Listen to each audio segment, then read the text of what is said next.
नमस्कार सर्व विद्यार्थी मित्रांनो. आता सध्या 12वीचे पेपर खूप स्ट्रिक्ट चालू आहे आणि 12वीचे पेपर स्ट्रिक्ट चालू असल्यामुळं बऱ्याचशा विद्यार्थ्यांना टेन्शन आलं आहे. ठीक आहे. बघा, 12वीचे पेपर खूप स्ट्रिक्ट चालू आहे आणि बऱ्याच विद्यार्थ्यांना टेन्शन आलं आहे की यार फिजिक्सचा पेपर कसा जाईल, जो की येणाऱ्या 16 तारखेला पेपर असणार आहे. तर विद्यार्थ्यांनो, घाबरून जाऊ नका. मी तुम्हाला मागच्या काही विशेष वर्षांचे पेपर बघितल्याच्या नंतर काही असे विशेष क्वेश्चन्स या ठिकाणी लिहिले आहे आणि त्या क्वेश्चन्समधून मॅक्झिमम क्वेश्चन्स तुमच्या पेपरमध्ये येतील. 101% चान्सेस या प्रश्नाचा असेल अशा प्रकारचे या ठिकाणी क्वेश्चन्स मी तुम्हाला देतो आहे. सर्वांनी ते क्वेश्चन्स एकदा बघून घ्यायचे. बघा, चॅप्टर नंबर फर्स्ट आहे आपला. चॅप्टर नंबर फर्स्टमध्ये आहे रोटेशनल डायनामिक्स चॅप्टर आहे आपला. रोटेशनल डायनामिक्समध्ये सगळ्यात पहिला क्वेश्चन्स तुम्हाला डेफिनेशन करायची. सर्क्युलर मोशन, क्रिटिकल व्हेलॉसिटी काय असणार आहे, सेंट्रिपिटल फोर्स, त्याच्यानंतर आपल्याला बघायचं vertical circular motion, torque acting on body, parallel axis theorem, perpendicular axis theorem, conical pendulum and expression for time periods. Conical पेंडुलमचं एक्सप्रेशन बघायचं आहे टाईम पिरियडसाठीचं, ते पण खूप IMP आहे. हा फॉर्म्युला ऑब्टेन करावा लागतो आपल्याला त्याच्यामध्ये. Kinetic energy of rotating body and banking of road with maximum speed. It's a very IMP questions from the chapter number first. Okay. Similarly second chapter जो आहे त्याच्यामध्ये मेकॅनिकल प्रॉपर्टी ऑफ फ्लुइड हा chapter आहे. त्याच्यामध्ये first question आहे तुम्हाला surface टेन्शनचं meaning, definition आणि formula. ठीक आहे. मॉलिक्युलर थिअरी आहे. Relation between surface tension and surface energy, expression for capillary action and water rise and waterfall. Capillary action जी आहे तिचं पूर्ण जे एक्सप्लेनेशन तुम्हाला द्यायचं आहे. कॅपिलॅरिटीची डेफिनेशन पण तुम्हाला क्लिअर करायची आहे. थर्मल व्हेलॉसिटी ऑफ ड्राफ्ट, त्याच्यानंतर पास्कल्स लॉ, त्याच्यानंतर hydrostatic paradox. What is mean by hydrostatic paradox, angle of contact, Bernoulli's theorem. It is the most important and crucial points from this chapter. Okay. Later on, next chapter is kinetic theory of gases and radiation. First question is Wein's displacement law, Stephen's law, RMS velocity expression, pressure exerted by the ideal gas, black body spectrum, what is the thermal interpretation and the definition of thermal radiation. It's a most important question. त्याच्यामध्ये सगळ्यात महत्त्वाचा question जो आहे तो आहे veins displacement law. Okay. त्याच्यानंतर दुसरा Stephen law. यांचे स्टेटमेंट्स प्रत्येकानं बघून जायचे आहे. यामधील क्वेश्चन 100% पेपरला विचारण्याचे चान्सेस असतात, लक्षात घ्या. ठीक आहे. त्याच्यानंतर दुसरा जो आहे थर्मोडायनामिक्स आहे. थर्मोडायनामिक्समध्ये जो चॅप्टर आहे थर्मोडायनामिक चॅप्टरमध्ये फर्स्ट लॉ ऑफ थर्मोडायनामिक्स तुम्हाला क्लिअर करायचा आहे.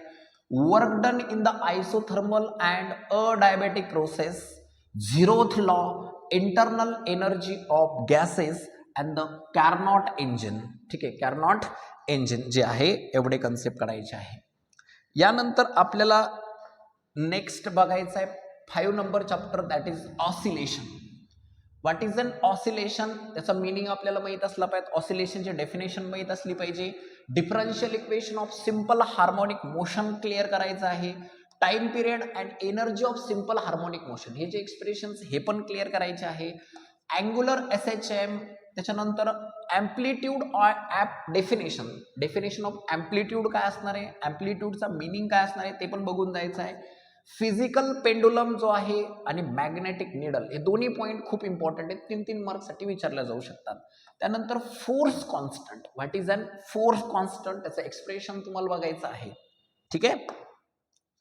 त्यानंतर बघूया आपण सुपरपोजिशन ऑफ वेव्ह या चॅप्टरमध्ये. Difference between stationary and progressive wave. Stationary wave आणि प्रोग्रेसिव्ह वेव्ह यांच्यामधला डिफरन्स बघायचा आहे. Law of vibrating strings, expression for the resulting amplitude, open and close pipe mode, sonometer and what is beat frequency. बघा, प्रत्येक जो chapter असतो प्रत्येक चॅप्टरमध्ये एक इन्स्ट्रुमेंट तुम्हाला दिलेला आहे. त्यामुळं प्रत्येक जे इन्स्ट्रुमेंट चॅप्टर बघायचा, इन्स्ट्रुमेंट बघायचा आणि जो इन्स्ट्रुमेंट असला तो इन्स्ट्रुमेंटचा क्वेश्चन करून जायचा. 101% प्रत्येक चॅप्टरमधला एक इन्स्ट्रुमेंट जो आहे त्याच्यावरचाच क्वेश्चन पेपरला विचारला जातो, लक्षात घ्या. ठीक आहे. तर नेक्स्ट जो आपला चॅप्टर आहे त्याचं नाव आहे वेव्ह ऑप्टिक्स. वेव्ह ऑप्टिक्स मध्ये तुम्हाला बघायचं आहे हायजीन्स प्रिन्सिपल, त्यानंतर 2 नंबरचा क्वेश्चन बघायचा आहे फ्रिंगविड्थ एक्सप्रेशन, त्यानंतर बघायचं आपल्याला कंडिशन फॉर इंटरफरन्स, त्याच्यानंतर condition for the interference and diffraction, polarization of light, monochromatic light and the Brewster law. हे जे खूप खूप इम्पॉर्टंट स्टेटमेंट्स आहे, एवढे सगळे स्टेटमेंट्स तुम्हाला क्लिअर करणं खूप गरजेचं आहे. इलेक्ट्रोस्टॅटिक्स चॅप्टरमध्ये electric field intensity due to point charge.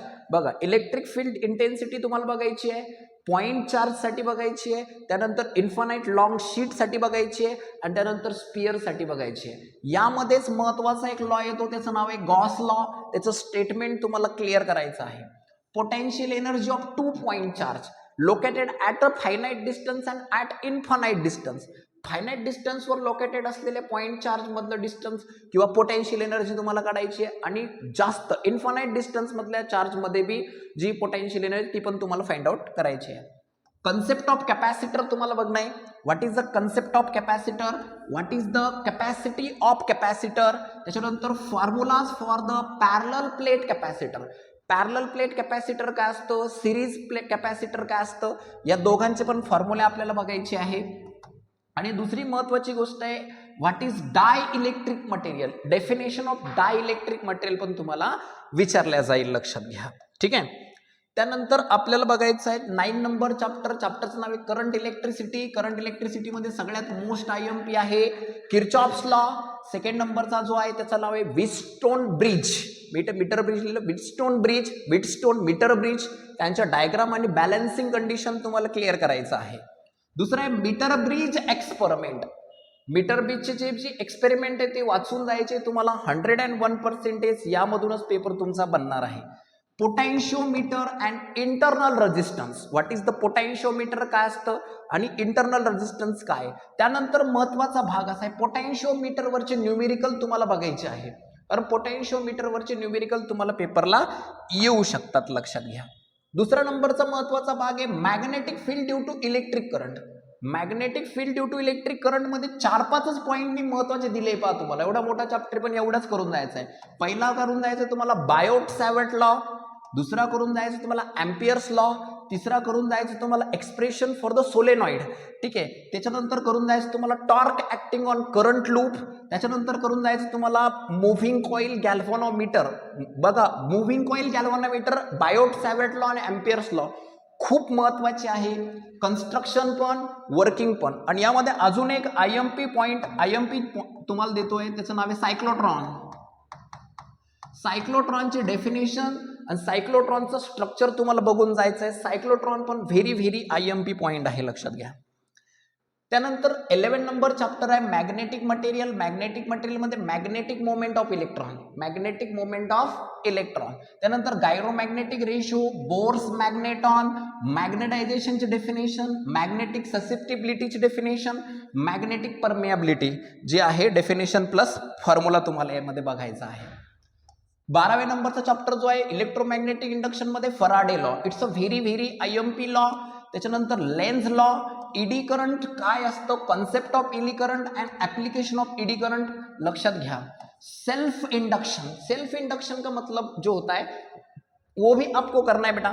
Mutual induction, त्याच्यानंतर transformer equation VVIMP, transformer equation very IMP.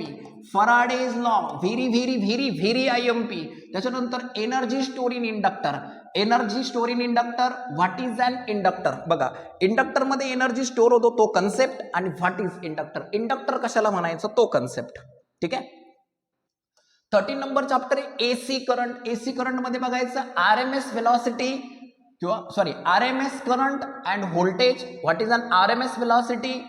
Phase relationship between LCR मतलब फेज रिलेशनशिप, हे पण खूप IMP आहे, लक्षात घ्या.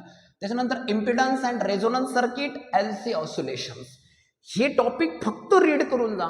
101% तुम्ही 60-70% पेपर सॉल्व्ह करणार आहे जर तुम्ही आदल्या दिवशी पेपरच्या आधी जर एवढं रीड करून जर तुम्ही गेले तर. त्या ठिकाणी बघा मी भापट पसारा तुम्हाला अजिबात देत नाहीये, जेवढं गरजेचं आहे तेवढंच त्या ठिकाणी सांगतोय. Dual nature of radiation and matter मध्ये फोटो इलेक्ट्रिक इफेक्ट एक्सप्लेन करायचा आहे आणि त्याचा जो सेटअप आहे फोटो इलेक्ट्रिक इफेक्टचा तो पण तुम्हाला क्लिअर करायचा आहे. दुसरा Einstein postulates and de Broglie hypothesis. De Broglie hypothesis लक्षात घ्या. लास्ट आपला जो आहे chapter number 15 structure of atom and nuclear, त्याच्यामध्ये Bohr's atomic model, energy expression, radioactive decay law and the Bohr's postulate, and semiconductor मध्ये diode as a rectifier and photo diode as a working. बघा video rewind करा. या व्हिडिओमध्ये शॉर्टकटमध्ये maximum points तुम्हाला समजून सांगण्याचा प्रयत्न केला, मॅक्झिमम क्वेश्चन तुम्हाला समजून सांगण्याचा प्रयत्न केला. या व्हिडिओचा उद्देश पॉईंट एक्सप्लेन करणं नव्हता, पॉईंटचे नावं तुमच्यापर्यंत पोहोचवणं हा उद्देश आहे. लक्षात घ्या. हे पॉईंट तुम्ही फक्त काय करायचे आहे, बोर्डचं बुक ओपन करायचं आहे, त्याच्यामध्ये हे टॉपिक्स शोधायचे आणि फक्त लर्न करायचे आहे, वाचायचे आहे. उद्या याच टॉपिकमधले तुम्हाला क्वेश्चन्स पेपरला विचारल्या जातील. धन्यवाद.